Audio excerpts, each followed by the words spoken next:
কৃষি বাতায়ন। Red lady hybrid পেঁপে চাষ পদ্ধতি। রেড লেডি জাতটি তাইওয়ানের উচ্চ ফলনশীল পামন প্রজাতির পেঁপে জাত, বাংলাদেশের আবহাওয়াতে চাষ উপযোগী।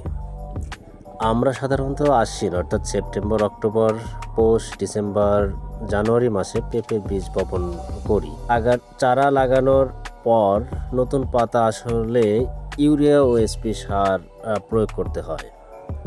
বাগান সবসময় পরিষ্কার পরিচ্ছন্ন রাখতে হবে। গাছের গোড়া থেকে আগাছা তুলে ফেলে দিতে হবে। গাছের গোড়া মাটি কোদাল দিয়ে হালকা করে দিতে হবে। গাছের অতিরিক্ত ফল ধরলে কিছু ফল ছিঁড়ে হালকা করে দিতে হবে। বাকি ফলগুলো বড় হওয়ার সুযোগ পাবে। পেঁপে গাছে বিভিন্ন হরমোন প্রয়োগ করে বেশ সুফল পাওয়া যায়। একটা পেঁপে গাছ থেকে কমপক্ষে 50 থেকে 120টি ফল পাওয়া যায়।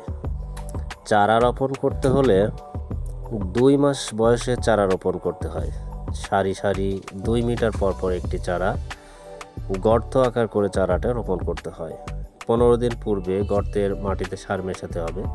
পানি নিষ্কাশনের জন্য 2 সারির মাঝখানে 50 মিটার নালা তৈরি করতে হবে। পেঁপে গাছের ফল সংগ্রহ করার পর আপনারা যদি এই পেঁপে গাছে বীজ সংগ্রহ করতে চান, তাহলে ঢাকার ফুলবাড়িয়ার বীজ বিক্রয় মার্কেট সিদ্দিক বাজারে রেড লেডি পেঁপে বীজ পাওয়া যায়। অনেক কোম্পানি নিম্নমানের বীজ প্যাকেটজাত করে রেড লেডি বলে বিক্রয় করে প্রতারণা করছে। তাই বীজ কেনার সময় ভালোভাবে যাচাই বাছাই করে ক্রয় করতে হবে।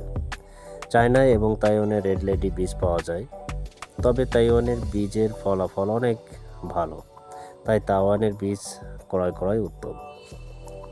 বীজ থেকে বংশবিস্তার করা যায়। বীজের প্যাকেট কেটে 2 ঘন্টা রোদে শুকানোর পর ঠান্ডা জায়গায় রেখে দিয়ে ঠান্ডা করে 10 থেকে 12 ঘন্টা পানিতে ভেজানোর পর পলিথিন ব্যাগে চারা তৈরি করতে হবে। পলিথিন ব্যাগে চারা তৈরি করলে রোপণের পর চারা দ্রুত বৃদ্ধি পায়।